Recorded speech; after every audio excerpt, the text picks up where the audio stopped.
Breaking news from around your world on this Monday, April 22nd, 2019. I'm Larry Rice.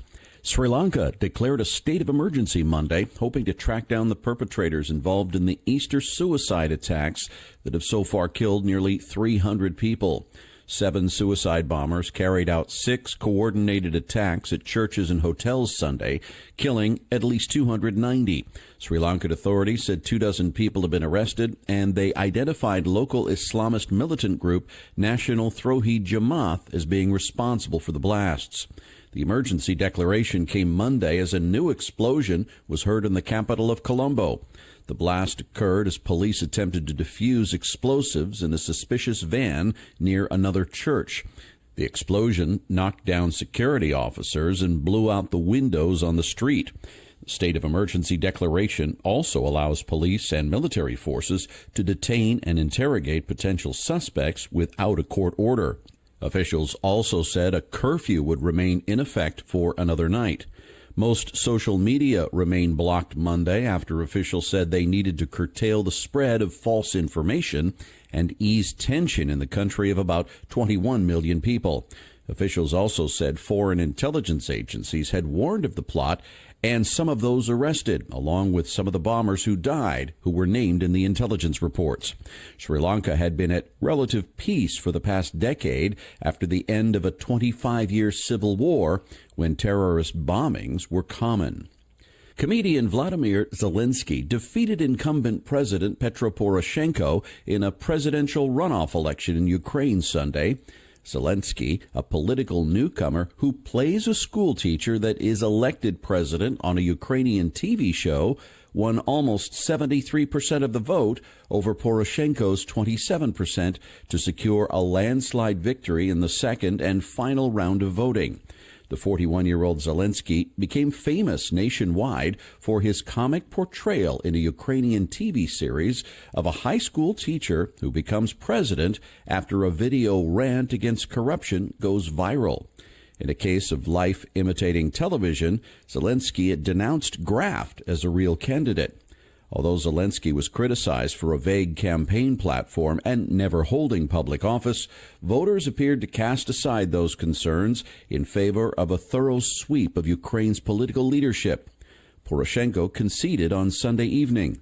Zelensky says he plans to meet with Russian President Vladimir Putin to attempt to settle the conflict between the two countries, but vowed to never sacrifice Ukraine's territories and people.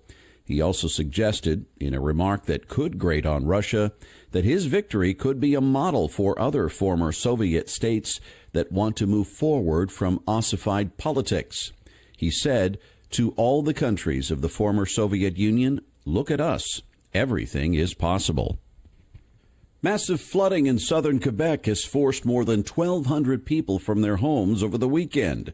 In addition to the 1,220 evacuees, 2,341 homes were flooded and 706 homes were isolated by floodwaters in several communities throughout the eastern Canadian province as the spring snowmelt and rain caused rivers to overflow in the area.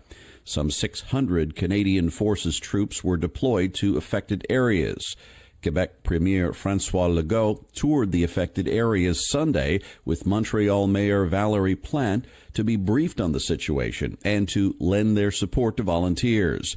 There was still a greater need for volunteers as the city of Montreal asked the public for help bagging, transporting, and distributing sandbags to properties at high risk of flooding in the city.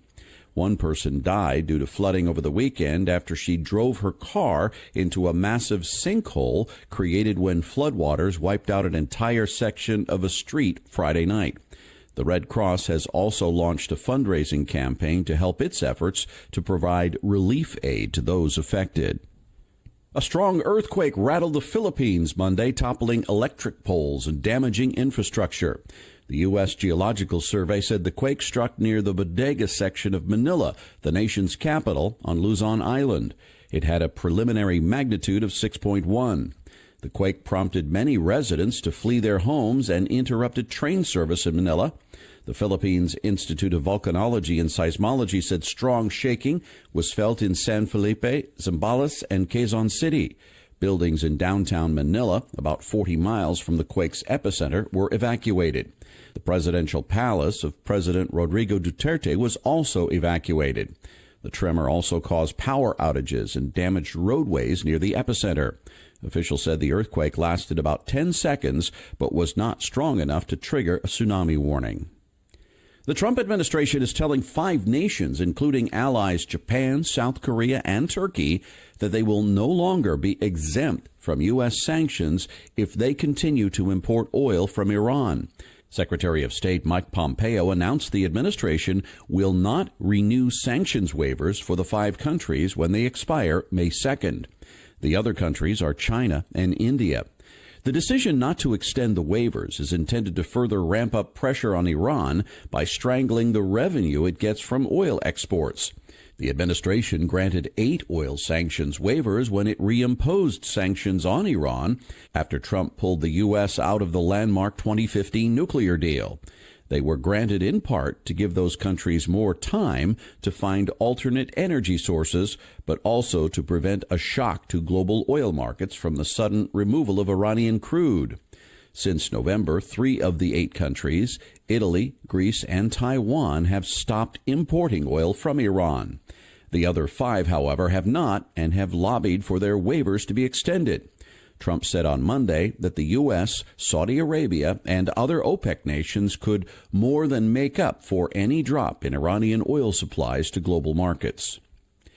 Chelsea Manning will remain in jail after a court rejected the former Army intelligence analyst's request for an appeal of her contempt charge. Manning has been held in contempt since March 8th because she refused to testify to a grand jury, likely against WikiLeaks founder Julian Assange, who was arrested in London and faces extradition to the United States. Manning was convicted in 2013 of leaking classified material to WikiLeaks. Manning will remain in jail until she agrees to answer questions. In her appeal, Manning argued that her rights were violated by the grand jury subpoena and that federal prosecutors used the subpoena to trap her. Manning previously served 7 years of her 35-year prison sentence. Former President Barack Obama commuted her sentence, and she was released in 2017. Federal prosecutors allege that Manning requested help from Assange to crack a password on a Defense Department network that had classified information on it.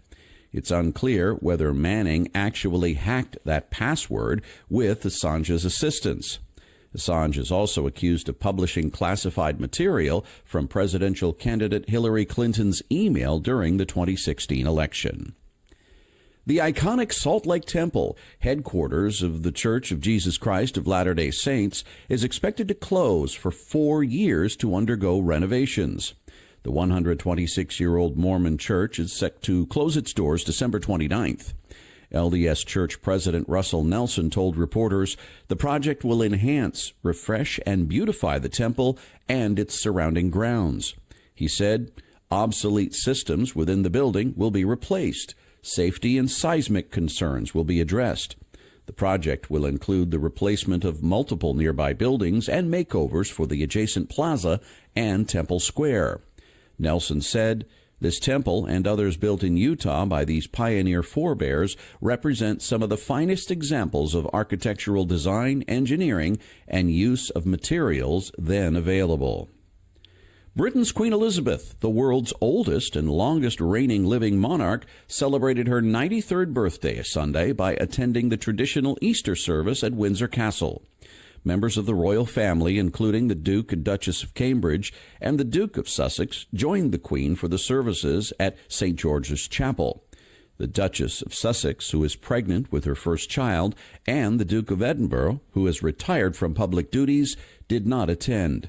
2 boys presented Queen Elizabeth with a pair of posies, one yellow and one white. As she left the chapel, she was also treated to a rendition of Happy Birthday.